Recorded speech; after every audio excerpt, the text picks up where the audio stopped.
YouTube, what's going on? We are back with another Call of Duty mobile video. Hope you guys are having a fantastic day today. As you probably saw from the title and the thumbnail, we've got some pretty exciting things happening for Call of Duty Mobile on a global scale. We do have the release of the Chinese version of Call of Duty Mobile, which is actually significantly different from the main game in a number of ways. So we're going to be taking a look at some of that, and hopefully this is a sign that at least in some point in the future, some of these features are going to be coming to Call of Duty Mobile, the global version. This is really exciting because a lot of these features are things that people have been asking for a really long time, and we've not gotten anything similar to it. So we are going to go ahead and hop in the video. If you guys enjoy, please do me a huge favor. Make sure to drop a like down below. Make sure to subscribe to the squad if you haven't already. One of my goals for 2021 is to hit 1 million subscribers, so we're on the road to 1 million. But without any more talking, we're going to go ahead and hop into the video.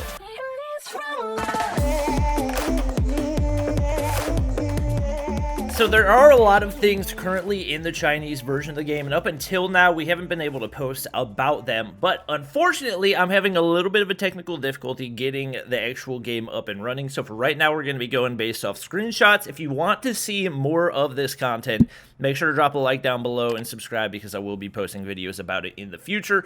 Right here, we do have something that Hawk's Nest had actually talked about previously, which is the new health system, which is pretty much identical to the way that it works in Warzone. So this bottom baseline amount of health, you have 100 HP. If it gets knocked below 100, it's going to automatically regen. This up here is going to be your armor plate. So anytime that you get shot, you can immediately put armor plates back in rather than having an actual armor system with different levels and everything else.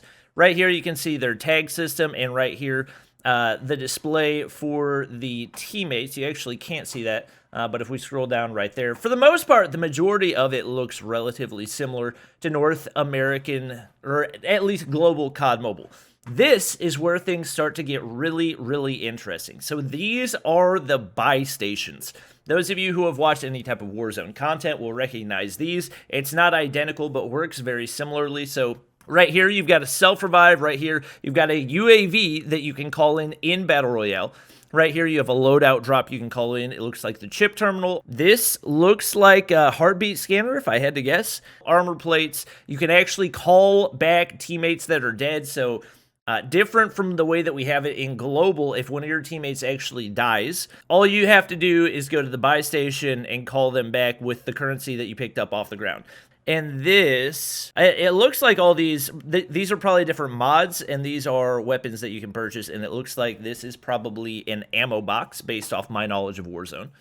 Over here, you can see we actually have multiple amounts of mods that you can place on. So out of a custom drop, you can actually throw on 2 mods, which is definitely a nice little bonus as well.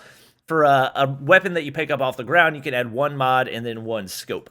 As we keep on moving, you can see a closer look right here, and we'll zoom in a tiny bit. So this is the loadout drop that you can call in. You can see the UAV right there, chip terminal, yada, yada, yada. That is what your teammates' tags are going to look like on the ground. So it looks like you'll likely still be able to pick up your teammates' tags. Not 100% positive on that, but we'll have to wait and see. You may have to pick up your teammates' tags and buy them back. That would kind of defeat the purpose, in my opinion anyway, but we'll still have to wait and see. You can see right here the cost of calling back your teammate. And then we have the actual look of the buy station, so you guys can see right there. Very similar to the structure of what these look like in the global version, as far as the stations where you can buy weapons, or not even buy weapons, you just get weapons. It's basically a vending machine, but here you can actually like put money into the vending machine to get stuff out of it. So we're going to keep on moving. It looks like these are just looks at different textures and graphics, animations, everything else in the Chinese version. So you can see the look of the sunlight and different glints are definitely significantly different. As far as this one goes, I don't really see a whole lot of a difference, except that there is a little bit, it looks like it kind of blurs out at the top. I don't know if that was intentional or not, but that's definitely very interesting. You can see a little more glint off the top of the vehicle, but outside of that, it doesn't look like a ton of difference. The grass might be a tad bit more defined as well, but nothing too very significant. Oh, you do have shadows, which is not something that I didn't even realize we didn't have shadows previously. You would think that'd be something I would notice, but alas, I did not. We're going to keep on going down. You can see reflections in the water as well. So over here, Chinese version, you got reflections. Over here, it is just regular old water. Next up, we've got actually a new class coming to the Chinese version of the game. So I believe this is effectively the substitute for zombies. You have attack dogs that are called in instead of zombies.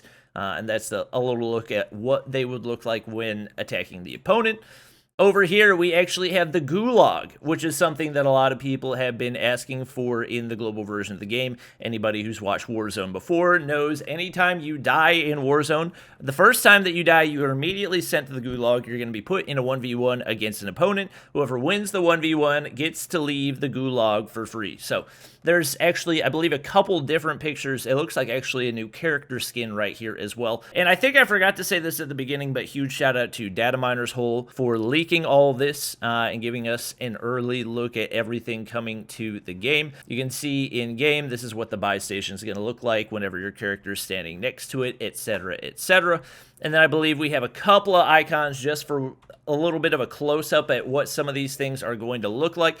Those are, I believe, dog tags that you're going to call in. Maybe you can even pick up dog tags off people that you kill.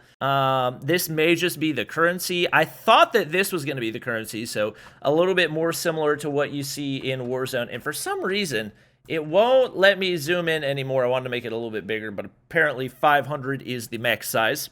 And then you got the self-revive right here. So for those of you who have never watched Warzone content before, the way self-revive works, if you get knocked, you're able to get cover behind whatever it is. After a certain amount of time, you can actually revive yourself rather than having a teammate come and revive you. So definitely a really cool feature that I would love to see added to the global version of the game. Like I said, no 100% confirmation that this is coming anytime soon, but definitely hoping that we see more of this in the global version, because all these features, I feel like, especially for players that play Battle Royale, are things that people have wanted to see for a really long time.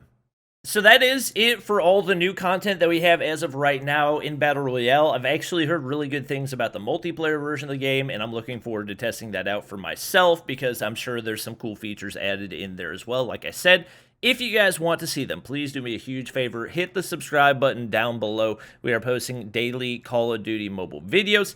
But that's going to be it for this one. If you guys enjoyed, like I said, make sure to drop a like down below. And hopefully at some point in the future, I'll have information for you guys on how you can actually sign up for this for yourself. Right now, it requires a QQ account, which I don't know how to translate into English for the actual sign-up steps, which is making things significantly more complicated. But thank you guys for watching. Hope you enjoyed, and I will see you guys next time.